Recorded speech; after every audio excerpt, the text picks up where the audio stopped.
Waaw, salaamaaleykum. Bonjour Otep. Donc gis ngeen ko depuis mun naa wax plusieurs jours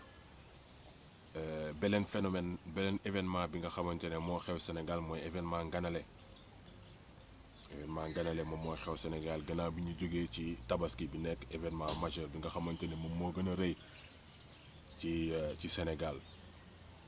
waaw ñëpp di daw de gauche à droite mais jamono ji lan la ñu gis ne que li xew moom mooy ganale. waaw ganale sur 10 ganale 9 yëpp ay yàq xaalis la ay puukare la. waaw na ma nit ñi baal parce que defal sa borom amul lenn lu ci ëpp waaye dafa am lu ñu santaane. waaw yéen ñëpp gis ngeen ko nit jóge Màkka sol ñetti yére ci benn bés. suba si yére bi muy accueillir ngoon maa bi yére bi muy yendoo guddi gi yére bi muy fanaanee Frunza Vasil ca fàcce bii ne prétento mi li may wax mooy que ne loolu dafa nekk yàq te yaakaar naa ne nit yi am na leneen lu ñu war a doxalee fii Sénégal que ñu nekk di yàqate alal boo xamante ne bëri na ay nit yu nekk dans des difficultés dans des problèmes fi nga dëkk noonu sax te loolu vraiment yelloon nañ ko. waaw li tax man ma bëgg kii nii yéen a koy gis Thomas Sankara Vasile lu tax ma bëgg Thomas Sankara c'est parce que gaspillage boole ko woon ci nguuram. demoon na ba ne nit yi nañu sol li nga xamante ñun suñu artisan yi ñoom ñoo koy ràbb ñu koy wax faasu d'Anfani. tey bu ngeen di seetaan Africam journalu Burkina Faso di ngeen gis ne même présentatrices yi dañuy sol yére faasu d'Anfani. fii Sénégal ku sonul jesner ku solul ganila ñu yaakaar ne soluloo dara ndekete yaa ngi jël ay mètre 15 000 francs nan la ko baadoolo bi mën a solee koo koy baadoolo ci jëmm boppam ay mètre 30 000 nga koy sol di non finalement nit yi du ñu gis sax sa jëmm nit yi xam nga lan la ñuy gis li nga sol la ñuy gis. boo rombee ñu ne par exemple benn ma jël exemple ki ma gis nii rek Demba Mbaye sol na est-ce que gis nga jesner bi Demba Mbaye sol mais du ñu wax ne est-ce que gis nga Demba Mbaye loolu fu ñu ko teg. loolu nag moom moo ñuy topp ba ay ganale nit yi di jël ay centaines de mille presque ay millions di ko ci def ñu naan lan parce que ajaa nga parce que alaaji nga loolu yàlla daf ko santaane. ah non yàqum xaalis boobu kenn sandaanewu ko. bu ñu demee nit yi di jënd sëri ca ñëpp xam nañ ne léegi sëri ca Màkka sa fii lañ koy jëndee Sandaga. waaw ku fi nekk naan jot naa jàllaabi bu jógee Makkatal Mukarrama xamal ne Sandagal Mukarrama la jógee à 80% nit ci balaa ñuy dem Màkka sax la ñuy jënd seen sëri ca teg. amul benn sëri ca merci ma sœur Ndiaye Missane beaucoup de respect à toi. li nga wax ni ci amul benn sens comment tu peux aller à la Mecque et revenir faire de nouveau des péchés mais c'est vrai maa ngi dégg benn oustaz ji waaraate ne nit ci yiw bi ñu am sax ci même jour bi la ñuy taqaatee rip Frunza Vasil yow kan ngeen no fi déggoo olof nga dama la bëgg Frunza Vasil non dama la nopp dama la bëgg pretento mi ca facce copie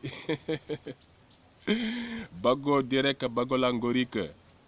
ndey maa ngi jégalu ko sama benn xarit roumain la may bindal. li ñu doon wax mooy que ne man personnellement dama xam ay femmes yoo xam ne dañ doon liggéey ak ñoom ñun ci suñu ONG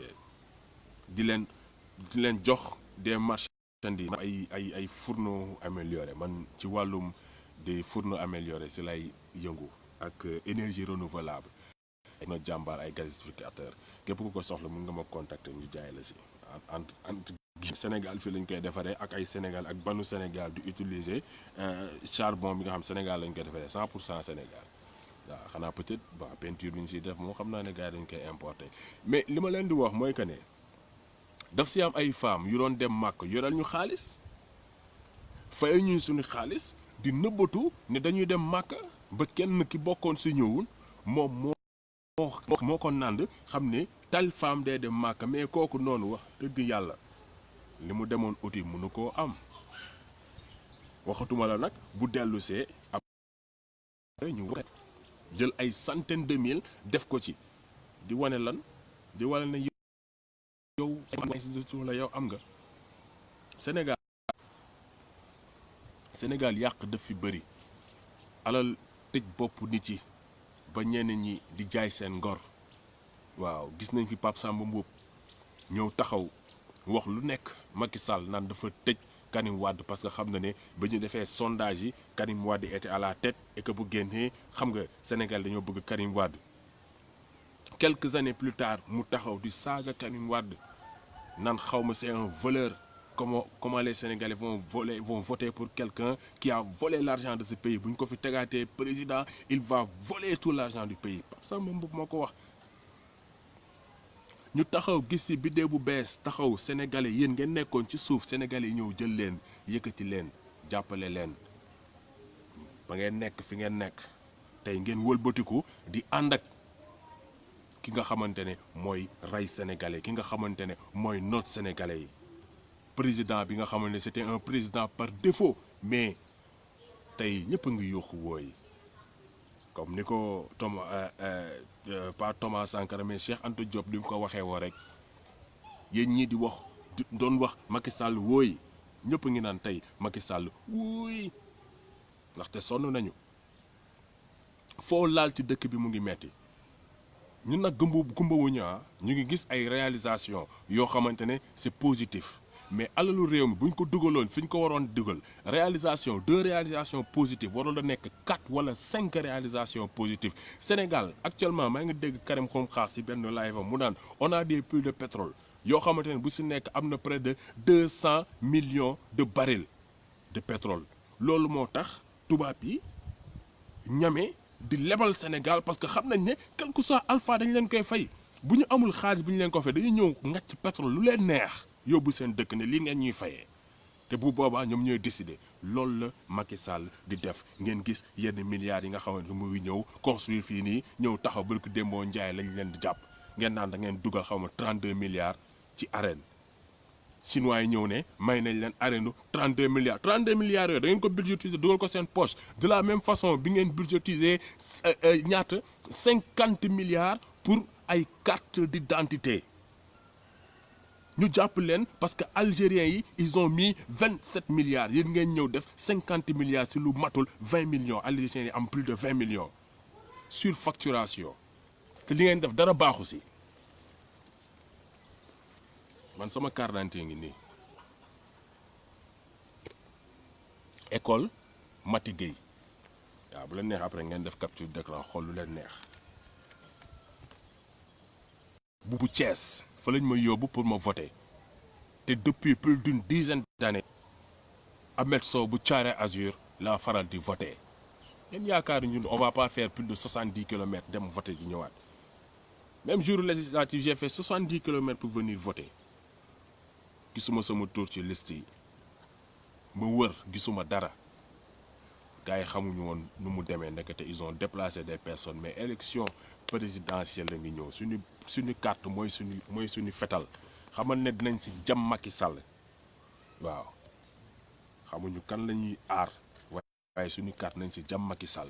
ak keneen ak keneen ak keneen ngeen xam kan moo leen sonal voilà te compilation baa ngi ñëw ay vidéo bees yooyu di def naka su dul noonu topp nguur parce que lan dañoo bëgg dërëm waaw xam nañ ne féetuwu leen ci population bi te compilation ak des artistes activistes engagés mu ngi ñëw voilà ñoom Karim Xrum Xax ak ñeneen voilà li nga xamante ne rappeurs yi ñu ngi ko doon wax ñu jox leen 300 millions ren ñu yokkaat ko ñu tëj seen gémmiñ c'est fini du ñëpp lañ mën a jënd am na ñu ngeen mën a jënd ñooñu jaay nañ seen ngor mais c'est pas tous les artistes que vous allez acheter te compilation bi mu ngi ñëw bientôt di ngeen am ay single waaw bu leen neexee nag ngeen censurer ko wala bu leen neexee voilà waaw te buy kuy wax ci wàllu musique faw nga wax ci Youssou Ndour bukki bi waaw dégg naa sax ñu daan day bëgg organiser concert kuy dugg daal di parrainer Macky Sall bu la neexee ndaxte yow maqaama bi nga amoon di dem Grand Yoff nit ci di la raamal tey nga delluwaat fa ci biir élection législative di campagne ñu lay sànni xeer ba muy am ay blessé nga xam ne ci tombé plus bas que ton nombre te nag sàcc boo gis muy ànd ak nit xamante nit kooku sàcc la moo tax li yàlla di def ki nga àndaloon mbay ñaar tey ñu ngi ko jiin sàcc ay milliards muy démissionné lu Mbaye Niang nañ ko war a dugal ci biir prison bi dafa sàcc alalu askan wi fii sénégalais bi nga xamante ne da nga nekk au niveau de l'hôpital amoo loo fejoo te état bi mënu la jël en charge ñii ñoo la rey ñoom Mame Mbaye Niang ñoom Youssou Ndour ñi nga xamante ne du ñu fay seen ay impôts depuis Abdou Diouf fay ñu ay impôts da nga war a fay impôt fii keneen ku fi nekk président de la république da nga war a convoquer Youssou Ndour impôts yi nga xamante ne fayu ko depuis temps Abdou Diouf ñu calculer ko ba mu mat mu fay lépp les américains le font ay artistes yu mag ay Nicolas Cage waaw ay Wesley Snipes waaw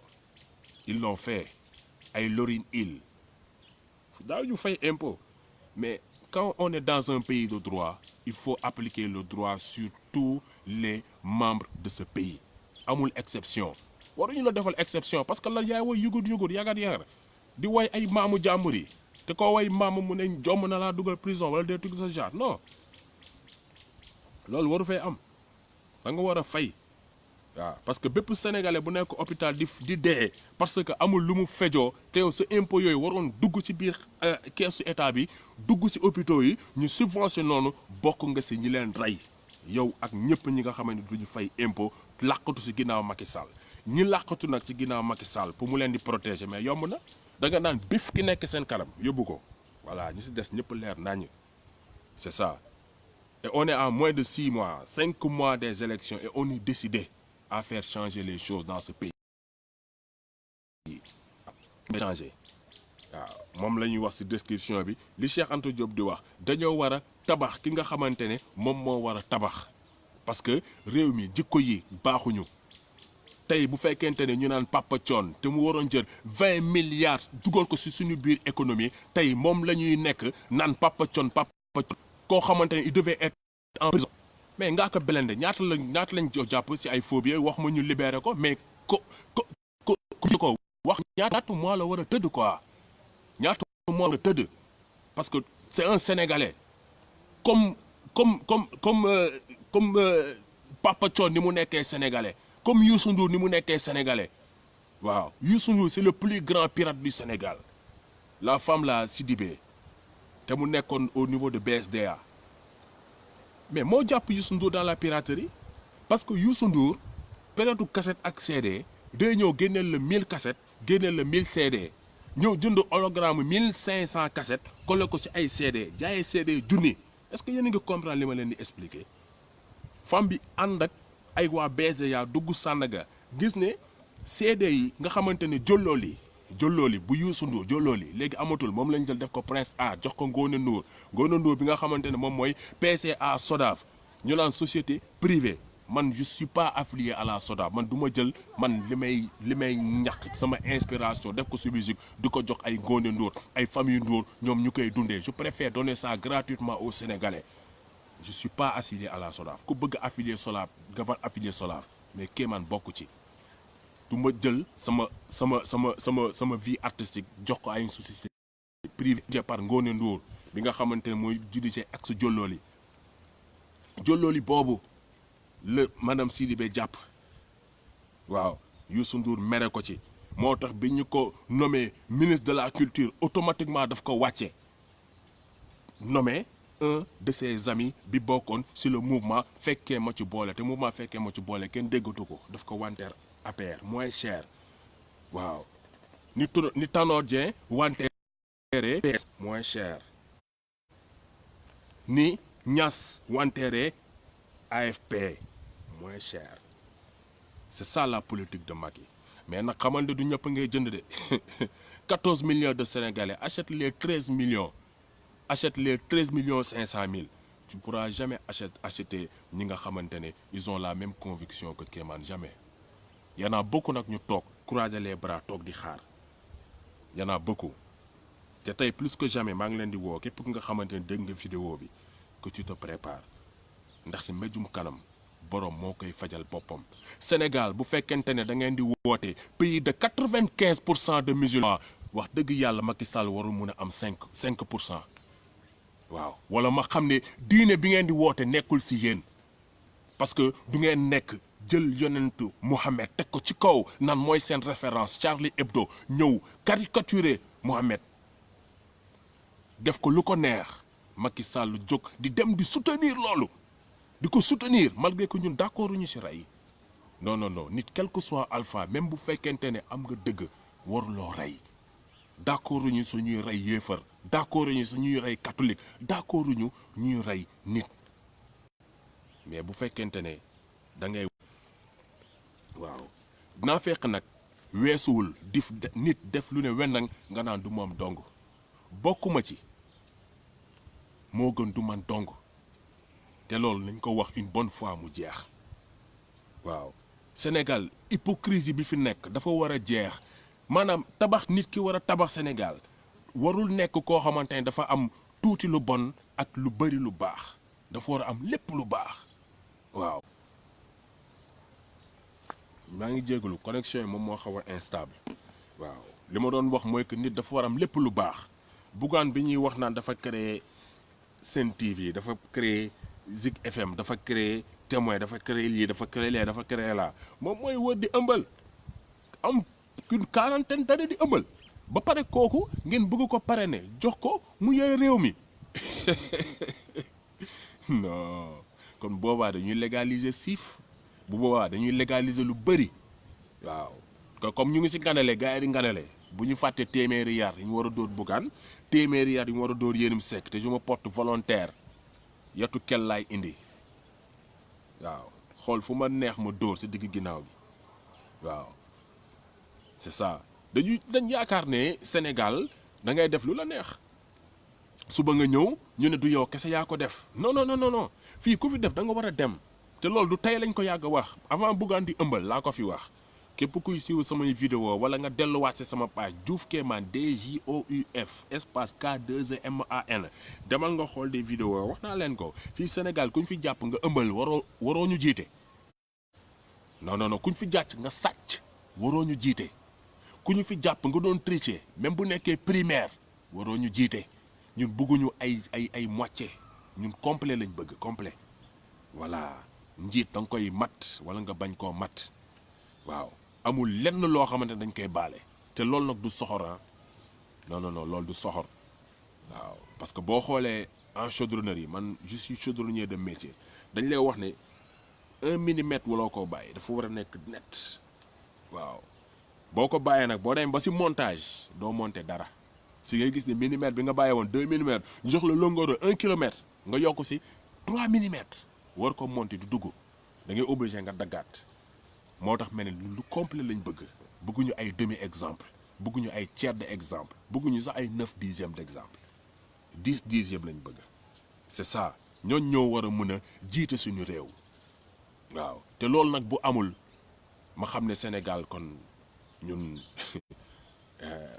on est maudit te loin de cela boo leen demee Europe ngeen dem Amérique di ngeen gis ne Sénégalais ils occupent de très bons postes ils sont intelligents ils sont intègres nga dem Europe nga dem Amérique di nga gis des Africains qui occupent de très bons postes parce que l'Africain c'est la souche pure bu fekkee dañuy basé aussi li Cheikh Anta Diop wax ñun ñooy gerte gi tubaab mun na nekk tigadege chinois mun na nekk diwlin américain mun na nekk ripaas mun na nekk rakkal du moins waaye gerte gi joxe loolu yëpp ñun la ñun ñooy gerte gi ñoo génne loolu yëpp waaw kon nag bul gis ne 1 kilo de gerte est moins cher que 1 kilo de nu mu tuddee sax encore de tigadege nga yaakaar ne tigadege moo gën gerte te tigadege si gerte la jógee bu fekkente ne yaa ngi dégg li may wax di nga xam li ma bëgg a wax. Nous on n'est pas des gens qui ne sont pas intelligents, on est très intelligents les Africains, très intelligents. Boo demee si marché yi nga gis ñi réparer les téléphones portables jànguñu ko fenn, sur le tas ils le réparent waaw sur le tas. Donc li ñuy wax mooy que ne par rapport à cela ils se sont accaparés des cerveaux. Man xam naa si ñu bëri xam naa si cousine muy ay cousins ñu ngi France. damay wax souvent que ce sont des esclaves volontaires waaw parce que dem nga jàng am nga xam-xam mais pourquoi pas nga ñëw indi sa xam-xam Sénégal benn période nga dem liggéeyi mais c'est pour un laps de temps d'accord naa benn période nga dem jàngi mais c'est pour un laps de temps soo demee jàngi am sa ay diplôme d'accord liggéeyal 2 ans 3 ans am sa tuuti xaalis boo investir mais ñëw si nga investir. su la yàlla mayee nga tukki liggéey 2 ans 3 ans am xaalis mais ñëwal nga investir parce que fii ñu si bëri Dangote bi ngeen di gis 2 millions la démarré Dangote bi moom cimenterie Dangote te ñu wax ne en Afrique de l'Ouest c'est le plus riche 2 millions de francs la démarré maamam moo ko mayoon son grand-père ku yaatu 2 millions mu jënd oto jënd camion ainsi de suite tey mu nekk milliardaire. Il faut 90% de volonté et 10% d'investissement ñu ngi leen di woo nag ngeen ñibbisi. ñooñu investir développer du ma wax sax Sénégal mais Afrique parce que suuf si nekk fii tubaab yi ñu ngi koy jëndaa man actuellement nekkuma au niveau de Dakar maanaam ngeen di gis ni ginaar di sappi ci di cap nii waaw je suis en brousse waaw moo tax peut-être muy xaw a réseau di xaw a déconné mais fii nii au niveau de zone Somone Ngaparou nga dem yenn secteurs yi nga xamante ne ce sont des zones touristiques lépp tubaab yi jënd nañ ko ay hectares la ñuy ñëw jënd ay hectares waaw da ngay gis numéro téléphone bu ñuy wax terrain en vente nga woote dégg ñu leen alors bonjour monsieur mu leer na leen tubaab moom moo lay jaay terrain mais fii ku nekkul sénégalais de souche c'est-à-dire sa ay ñetti nekk sénégalais amuloo droit am fii plus de 300 mètres carrés de terrain tout y compris ci sama gis-gis ak ci sama gëm-gëm ku nekk am nga sa ay baaxu maam malgré que tout est ensemble en Afrique tout est ensemble dans le monde mais ku nekk am nga li nga xamante ne sa ay maam ñoom ñoo ko liggéey kon c'est inconcevable ñu gis ay tubaab yi ñoo fi di fi am ay 17 ay centaines d'hectares di ko jënd ñu jël ay centaines d'hectares doxale marocain ñu war fi bay waaw indiens yi war a ñëw jël déjà jël nañ ICS Mboro donc maa ngi leen di ñaan ngeen gëstu si quoi tey moom maa ngi jégalu parce que sama vidéo bi xaw na gudd y avait des choses à dire et